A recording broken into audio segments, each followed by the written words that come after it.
নমস্কাৰ, আপোনালোক সকলোকে স্বাগতম জনাইছোঁ। আজিৰ ভিডিঅ'টো মূলতঃ সেইসকলৰ বাবে প্ৰস্তুত কৰা হৈছে যিসকলে আমাৰ আগন্তুক বিধানসভা নিৰ্বাচনত প্ৰিজাইডিং অফিচাৰৰ দায়িত্ব লাভ কৰিছে। তেখেতলোকৰ সহায়ক হোৱাকৈ এই ভিডিঅ'টো প্ৰস্তুত কৰিছোঁ। মই এতিয়ালৈকে যিমানখিনি ইনফৰমেশ্যন লাভ কৰিছোঁ আৰু নিজেও নিজৰ বাবে যিমানখিনি ইনফৰমেশ্যন গেডাৰ কৰিছোঁ, তাৰ ওপৰত ভিত্তি কৰিয়ে আপোনালোকৰো সহায় হোৱাকৈ কেইটামান ভিডিঅ' মই ইতিমধ্যে দিছোঁ আৰু আজিও এটা ভিডিঅ' দিছোঁ। গতিকে আপোনালোক যদি কাৰোবাৰ সহায় হয় তেনেহ'লে আপোনালোকে কমেণ্ট কৰিব যে এই ভিডিঅ'টোৰ পৰা আপোনালোকে কিছু হ'লেও উপকৃত হৈছে। তেতিয়া আকৌ পৰৱৰ্তী সময়ত দুই এটা ভিডিঅ' দিবলৈ চেষ্টা কৰিম। গতিকে আজিৰ এই ভিডিঅ'টো মূলতঃ দিছোঁ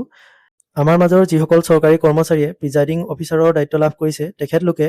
যিদিনাখন ভোটদান হ'ব, যিদিনাখন ভোটগ্ৰহণ হ'ব, সেইদিনাখন ৰাতিপুৱাই পোলিং এজেণ্টসমূহক এপইণ্টমেণ্ট দিব লাগিব আৰু তেওঁলোকৰ ক্ষেত্ৰত কিছুমান ফৰ্মেলিটিজ মেইনটেইন কৰিব লাগিব আমি মক পল কৰাৰ আগে। গতিকে আমি সেইখিনি কি কৰিব লাগিব, কেনেকৈ তেওঁলোকক এপইণ্টমেণ্ট দিব লাগিব, সেই বিষয়ে আমি কিছু কথা চাই লওঁ। আপোনালোকে ইতিমধ্যে স্ক্ৰীনত দেখা পাইছে যে ফৰ্ম 10 যিখন হৈছে এপইণ্টমেণ্ট অফ ইলেকশ্যন এজেণ্ট, এইখনতেই আপোনালোকে ছিগনেচাৰ কৰি পেলাই পোলিং এজেণ্টসমূহক নিযুক্তি পত্ৰখন আকৌ ঘূৰাই দিব লাগিব। এইখন তেখেতলোকে লগত লৈ আহিব, যিটো নিৰ্দেশনা অনুসৰি এইখন তেখেতলোকে লগত লৈ আহিব আৰু এইখন তেখেতলোকক সেই ইলেকশ্যন এজেণ্ট অথবা যিজন কেণ্ডিডেট, যিজনে তেখেতলোকক নিযুক্তি দিব,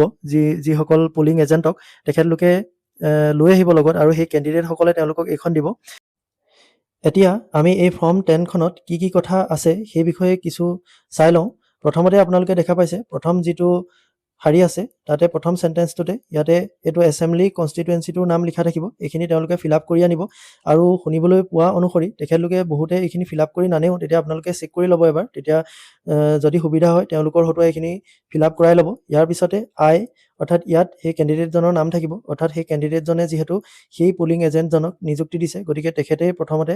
এইখিনি কথা আৰম্ভণি কৰিব। ইয়াৰ পাছতে এইখিনি ডিটেইলছ থাকিব আৰু ইয়াতে পোলিং এজেণ্টজনৰ নাম আৰু এড্ৰেছ থাকিব আৰু ইয়াতে পোলিং ষ্টেচনৰ নাম্বাৰটো থাকিব, প্লেচ, ডেট এইখিনি তেওঁলোকে লিখি আনিব আৰু ইয়াতে ছিগনেচাৰ অফ কেণ্ডিডেট আৰু অথবা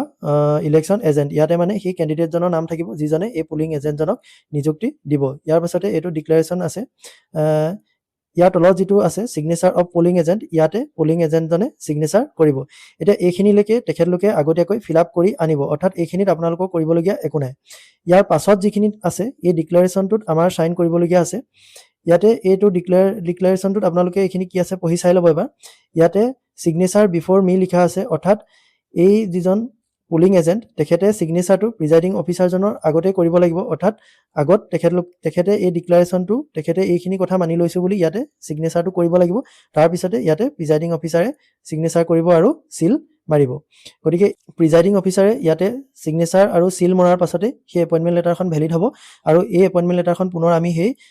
যিজন পোলিং এজেণ্ট তেখেতক আকৌ ঘূৰাই দিব লাগিব। ইয়াতে তলত কিছুমান কথা উল্লেখ কৰা আছে, এইখিনি মই পঢ়ি নাথাকোঁ, যথেষ্ট ভিডিঅ'টো দীঘলীয়া হৈ যাবগৈ। গতিকে এইখিনি আপোনালোকে এবাৰ পঢ়ি চাই ল'ব। এইখিনিত আমাৰ কৰিবলগীয়া একো নাই। আমাৰ কাম এইটোৱে যে আমি ইয়াতে গোটেইখিনি তেওঁৰ ডিক্লেৰেশ্যনটো তেওঁ চহী কৰাৰ পাছতে আমি ইয়াতে চহী কৰিব লাগিব আৰু চিল মাৰি তেখেতক এই এপইণ্টমেণ্ট লেটাৰখন আমি ঘূৰাই দিব লাগিব। গতিকে আপোনালোকে ভালকৈ এইখিনি চাই ল'ব আৰু ইয়াতে যিটো কেণ্ডিডেটৰ যিটো চাইন থাকে সেই কেণ্ডিডেটৰ চাইনটো আপোনালোকে আপোনাৰ হাতত যিখন কেণ্ডিডেটৰ চাইন থকা যিবোৰ কপি থাকিব সেই কপিবোৰৰ লগত এই কেণ্ডিডেটৰ চাইনটো মিলিছেনে নাই মিলা সেইটো এবাৰ ভেৰিফাই কৰি ল'ব। কিন্তু এইটো অতি গুৰুত্বপূৰ্ণ, কাৰণ আপোনাৰ হাতত কিছুমান ডকুমেণ্ট আপুনি লাভ কৰিবই য'ত সেই নিৰ্দিষ্ট কেণ্ডিডেটসকলৰ ছিগনেচাৰ থাকিব। গতিকে সেই কেণ্ডিডেটজনৰ সেই ছিগনেচাৰটোৰ লগত এই ছিগনেচাৰটো মিলিছেনে নাই মিলা এবাৰ চেক কৰিব। তাৰ পাছতে ইয়াতে আপোনাৰ চিল আৰু ছিগনেচাৰ মৰাৰ পাছতে এইখন আপুনি দি দিব পাৰিব। তাৰপিছতে এইখনৰ কাম ইতিমধ্যে সমাপ্ত হ'ব। ইয়াৰ পাছতে পোলিং এজেণ্টৰ ক্ষেত্ৰত আৰু এটা আমি দিবলগীয়া ডকুমেণ্ট হৈছে, সেইটো হৈছে আপোনালোকে এতিয়া স্ক্ৰীনত যিটো দেখা পাইছে এণ্ট্ৰি পাছ, এই এণ্ট্ৰি পাছখন আমি ইছ্যু কৰিব লাগিব। এই এণ্ট্ৰি পাছখন আমাৰ যিবোৰ কিট যাব সেই কিটসমূহৰ লগতে এই এণ্ট্ৰি পাছসমূহ থাকিব। গতিকে এই এণ্ট্ৰি পাছসমূহত আমি প্ৰয়োজনীয় যিবোৰ ডাটা আছে সেই ডাটাখিনি ফিল আপ কৰি পেলাই তেওঁলোকক এই এণ্ট্ৰি পাছটো দিব লাগিব। ইয়াতে আমি এছেম্বলি কনষ্টিটুৱেঞ্চিৰ নামটো লিখিব লাগিব, পোলিং ষ্টেচনৰ নাম্বাৰ আৰু নেম, তাৰপিছতে নেম অফ কেণ্ডিডেট অৰ্থাৎ যিজন এজেণ্টৰ কাৰণে আপুনি দিব তেওঁৰ সেই উক্ত এজেণ্টজনৰ কেণ্ডিডেটজনৰ নামটো লিখিব লাগিব। তাৰ পাছতে পোলিং এজেণ্টজনৰ নাম আৰু name of relief agent if any, অৰ্থাৎ সেই যিজন এজেণ্ট এই এজেণ্টজনক যদি কোনোবাই ৰিলিফ দিয়ে, অৰ্থাৎ তেওঁ যদি কোনোবাই ৰিলিভাৰ লয় তেতিয়াহ'লে তেখেতৰ নামো ইয়াত উল্লেখ কৰিব লাগিব তাৰপিছতে ইয়াতে সিগনেচাৰ কৰিব লাগিব প্ৰিজাইডিং অফিচাৰে আৰু ইয়াতে সিল মাৰিব লাগিব গতিকে এইখন হৈছে এন্ট্ৰি পাছ এইখন আপোনালোকে ফিল আপ কৰি পেলাই তেখেতলোকক দিব লাগিব আৰু তেখেতলোকে যেতিয়াই এজন ক্যান্ডিডেটে দুজন বা তিনিজন দিব পাৰে পুলিং এজেন্ট কিন্তু এটা সময়ত এজনহে পুলিং এজেন্ট আপোনাৰ তাত ভোট গ্ৰহণ কেন্দ্ৰত উপস্থিত থাকিব পাৰিব এটা সময়ত গতিকে সেইখিনি আপোনালোকে নিশ্চয় জানে গতিকে এইখন এন্ট্ৰি পাছ এইখন ইস্যু কৰিব লাগিব তেখেতলোকৰ বাবে তাৰ পাছতে ইয়াৰ পাছতে এটা ডকুমেন্ট আহি পৰিব সেইটো হৈছে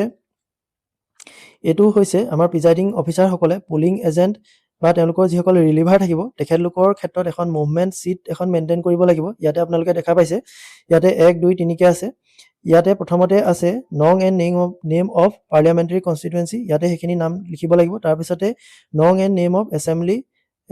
সেগমেন্ট এটো ফিল আপ কৰিব লাগিব তাৰ পিছতে নেম অফ ক্যান্ডিডেট জনৰ নাম তাৰ পিছতে তেও কোনটো পাৰ্টিৰ হয় হেটো লিখিব লাগিব পুলিং এজেন্ট বা ৰিলিভাৰ যিজন হয় যদি ইয়াতে পুলিং এজেন্ট জনৰ নাম লিখিব লাগিব তেও যেতিয়া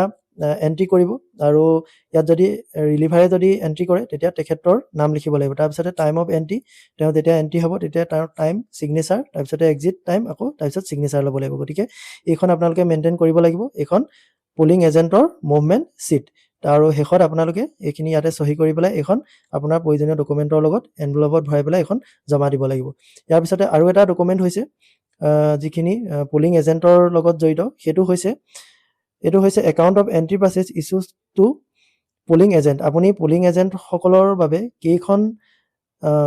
এন্ট্ৰি পাস ইস্যু কৰিলে হেতু আপোনালোকে ৰেকৰ্ড ইয়াত ৰাখিব লাগিব ইয়াতে দেখিছে এইখিনি ডাটা যিখিনি আছে এইখিনি ফিল আপ কৰি ল'ব লাগিব এইখিনি চাই ল'ব তাৰ পিছতে ইয়াতে নেম অফ দা ক্যান্ডিডেট দিব লাগিব যিসকল ক্যান্ডিডেটে পুলিং এজেন্ট তেওঁলোকে নিয়োজিত কৰিছে এইখিনি দিব লাগিব তাৰ পিছতে whether এন্ট্ৰি পাসেজ ইস্যুড অৰ্থাৎ ইয়াতে আপোনালোকে হেই পুলিং এজেন্ট জনৰ নাম দিব লাগিব যাৰ কাৰণে আপুনি এই এন্ট্ৰি পাসখন ইস্যু কৰিছিলে তাৰ পিছতে এই পুলিং এজেন্ট জনৰ সিগনেচাৰ ইয়াতে ল'ব লাগিব এই সিগনেচাৰবোৰ লওঁতে এটা কথা মন কৰিব ইয়াত তেখেতলোকৰ যাতে সিগনেচাৰ প্ৰতিটো মিলে অৰ্থাৎ আপোনালোকে প্ৰথমতে পুলিং এজেন্টৰ এপইন্টমেন্ট লেটাৰখনত তেখেতলোকে যিটো সিগনেচাৰ কৰিছিলে ডিক্লাৰেশনটো দিওতে সেই সিগনেচাৰটোৱে যাতে সকলো ঠাইতে মাৰে যিবোৰত যত পুলিং এজেন্টে সহি মাৰিব লাগিব তাত সেই তেওঁলোকৰ যাতে একেটা সহিয়ে কৰে হেতু আপোনালোকে এবাৰ মন কৰিব গতিকে এইখিনিয়ে আছিল আমাৰ পুলিং এজেন্ট সকলৰ ক্ষেত্ৰত যি সকল ডকুমেন্ট আমাৰ প্ৰয়োজন হ'ব আৰু প্ৰথম যিখন আছে সেইখন অতি গুৰুত্বপূৰ্ণ সেইখন আপোনালোকে ভালকৈ চাব বাকি কিখন আপোনালোকৰ হাতত থাকিব বাকি অৰ্থাৎ এইখন আৰু এন্ট্ৰি পাসখন যিখন সেইখন আপোনালোকে তেখেতলোকক দিব লাগিব গতিকে প্ৰথমখনতে সিগনেচাৰটো ভালকৈ কৰাই ল'ব তাৰ পাছত এই সিগনেচাৰটো যেটো কৰিব হেতু যাতে বাকি সিগনেচাৰবোৰ লগত যাতে মিলে হেতু আপোনালোকে এবাৰ ভেৰিফাই কৰিব আৰু এইখিনিতে আপোনালোকে এটা কথা মন কৰিব এই ডকুমেন্টসমূহ যিবোৰ আছে এই ডকুমেন্টবোৰৰ লগত আপোনালোক চিনাকি হৈ থাকিব কাৰণ আমাৰ যিমান যি দেখিছো এতিয়ালৈকে যিমান বুজিব পাৰিছো আমাৰ মেচিনৰ কামে হওক বা টেকনিক্যাল কামখিনি ইমান জটিল নহব যেন লাগিছে কিন্তু এই কাগজপত্ৰ যথেষ্টখিনি আছে যথেষ্ট সিগনেচাৰ কৰিব লাগে আৰু কোড কি ভৰাব লাগে কি কথা এইখিনি আমি আগতীয়াকৈ চিনাকি হৈ থাকিলে আমাৰ সহজ হ'ব গতিকে আজিৰ ভিডিওটো ইমানেই আছিল আৰু পৰৱৰ্তী সময়তো মই বিভিন্ন ডকুমেন্ট হওক বা প্ৰয়োজনীয় কিছু কথা ভিডিও দিবলৈ চেষ্টা কৰিম গতিকে আপোনালোকে কমেন্ট কৰিব ভিডিওসমূহে আপোনালোকক সহায় কৰিছে নে নাই কৰা যদি আপোনালোকে কমেন্ট কৰে তেনেহলে মই এনে ধৰণৰ ভিডিও আৰু দিবলৈ উৎসাহ পাম গতিকে আজিৰ ভিডিওটো ইমানেই ধন্যবাদ